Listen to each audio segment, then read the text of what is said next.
fuboTV has been around for about 5 years now, and despite launching with a clear focus on sports-minded cord cutters, it's steadily evolved into a more well-rounded option.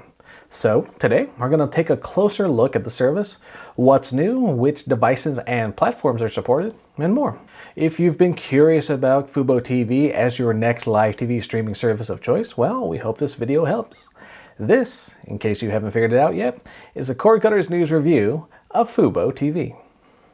Pricing and plans.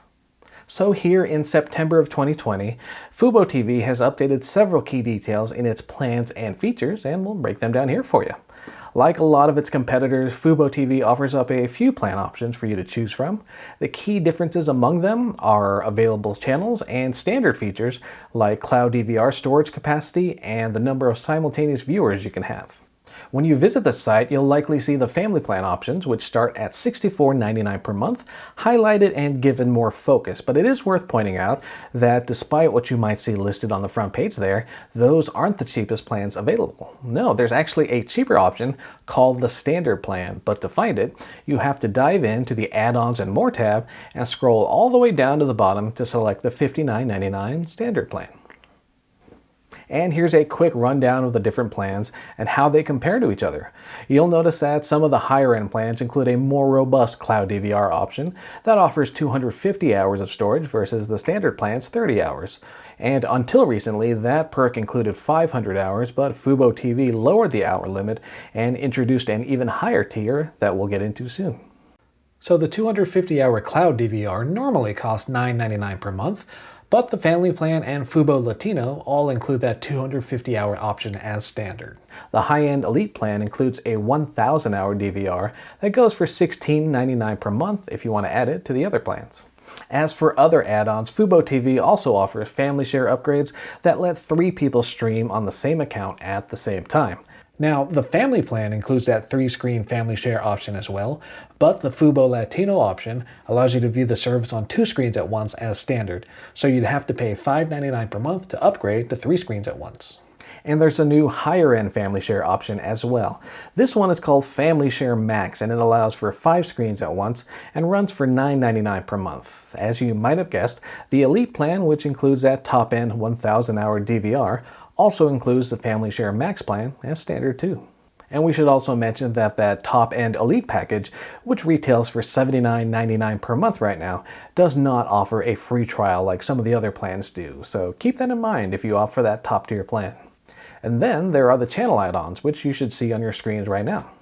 And you might notice a robust selection of sports-focused add-ons here, and that's not an accident. As we mentioned earlier, fuboTV's initial focus was indeed on offering sports fans a lot of options, and that still holds true today, even as they've expanded their lineup in other categories. Look and feel. Okay, let's talk about actually using fuboTV, shall we? So signing up for an account is quick and straightforward. You just enter an email address and a desired password, and then you're asked to select the plan you're interested in, plus any add-ons or upgrades, and then you'll get a rundown of your monthly charges to accept, and then you're off to the races. If you select a plan with a free trial, fuboTV says they'll send you an email the day before the trial ends just to give you a heads up in case you opt to leave.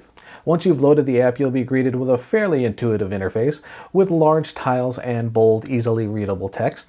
And even though the service has extended its lineup over time, the emphasis on sports is still pretty clear almost as soon as you load the app.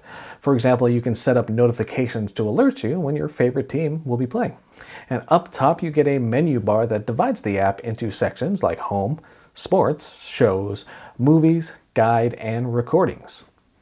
In your recording section, you can check out your DVR library, plus upcoming scheduled events. And one note here though, if you select something that's currently being recorded and then select stop recording, it gets removed from your list completely. I tried that out recently on a Seattle Seahawks game that had concluded a bit early and assumed that pressing the stop button would just end the recording and leave me with what's been captured to that point. But no, it completely disappeared from my list. However, since the broadcast was still in progress, I was able to select it again to record, and I was able to return to the beginning of the broadcast and the beginning of the game. But just a quick heads up.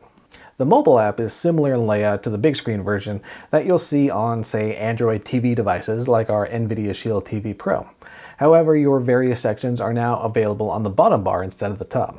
Sports still has its own section, however, shows and movies get combined into one section labeled Entertainment.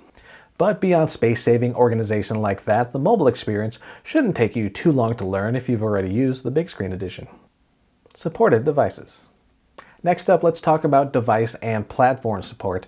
And overall, fuboTV does a decent job supporting the major players in the streaming device market, but there are a few holes in its current roster. But first, here's a list of all the platforms fuboTV currently supports, and it does indeed include some of the most popular names like Roku, Amazon Fire TV, Apple TV, and more. Beyond that, you also get support for iOS and Android devices, Xbox One consoles, Samsung Smart TVs, Chromecast, and others. It is missing a few options, however, including Vizio and LG Smart TVs, along with Sony's PlayStation 4 console. There are ways around that, however. I've managed to access fuboTV on my LG OLED via the onboard web browser. Now, is it an ideal experience? Nope. Not at all. It does work in a pinch though, but if you've got a non-Samsung Smart TV and you want to sign up for fuboTV, I definitely recommend a dedicated streaming device from say Roku, Amazon, or Apple for a more pleasant viewing experience. What you can watch. Well, in case you haven't noticed, competition in the live TV streaming market is heating up considerably right now, and fuboTV's been making deals as well. Perhaps its most notable addition of late is the arrival of Disney-owned networks to the service, and that started in August of 2020, and we've already seen big-name additions like ESPN join the lineup.